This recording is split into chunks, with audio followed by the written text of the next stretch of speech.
Hello बच्चों, let's see this question. D is the 3 cross 3 diagonal matrix. मतलब हमें D दे रखा है और 3 क्रॉस 3 डायगोनल मैट्रिक्स है. Which are the following statement are not true. मतलब इन स्टेटमेंट में से कौन सा ऑप्शन ट्रू नहीं है, मतलब गलत है, मतलब फॉल्स है. ऑप्शन नंबर है A, D transfer equal to D. Option number B है A D equal to B A pro every matrix of A A one 3/3.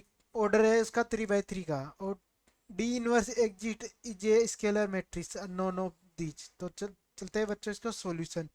इसका सॉल्यूशन देखते हैं. सॉल्यूशन देखने के लिए इसको समझते हैं की कंसेप्ट. की कंसेप्ट क्या कह रहा है? की कंसेप्ट कि स्केलर मैट्रिक्स क्या होती है हमारे पास. स्केलर मैट्रिक्स नहीं है, डायगोनल मैट्रिक्स जिसकी डायगोनल की एंट्री जीरो. डायगोनल मैट्रिक्स जिसकी डायगोनल एलिमेंट को छोड़ के सारी वैल्यू जीरो हो. See on son on zero zero zero zero zero so on zero zero zero zero zero zero zero zero zero.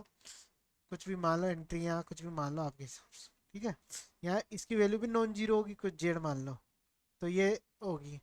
तो हमें माननी है, लेट मान लेते हैं हम. लेट मान लेता हूँ डी इक्वल टू क्या हो गया, यहाँ डी की 3/3 की है ना. तो 3/3 की एक मैट्रिक्स मान देता हूँ, A B C diagonal matrix. ठीक है, तो हमें निकालना है डी डैश, डी ट्रांसफॉर्म.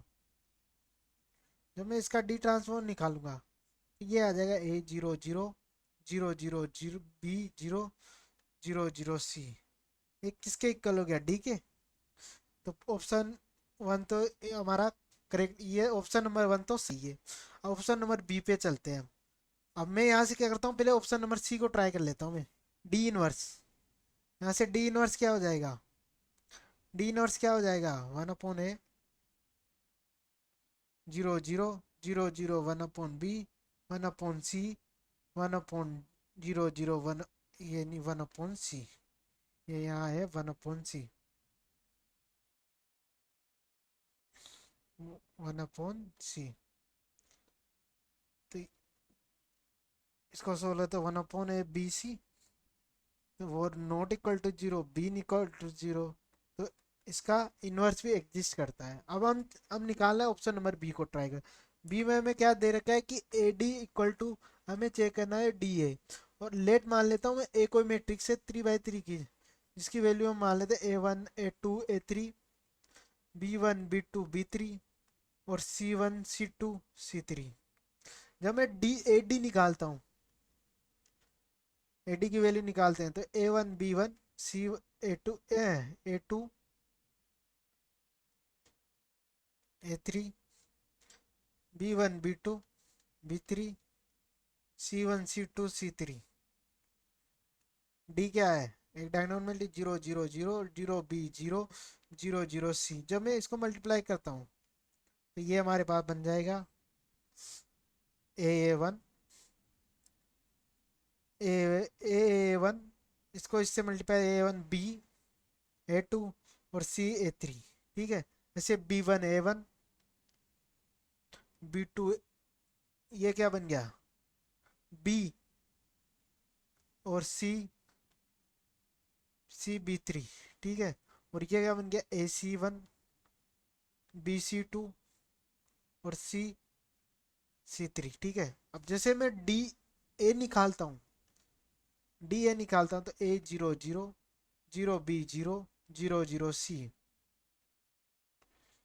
जब ये बन गया A1 B1 C1 A2 B2 C2 और A3 B3 C3.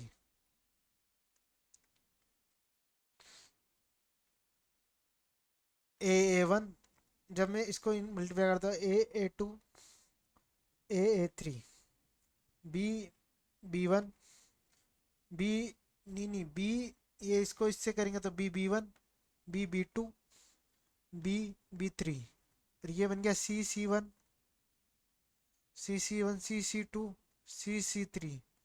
तो यहाँ से क्या दिख रहा है हमें, B A not equal to किसके आ गया, डी है के। तो ये आ गया। और हमें ऑप्शन नंबर बी में क्या है, डी इक्वल टू दी रखा है इसके, तो ये हमारा गलत हो गया।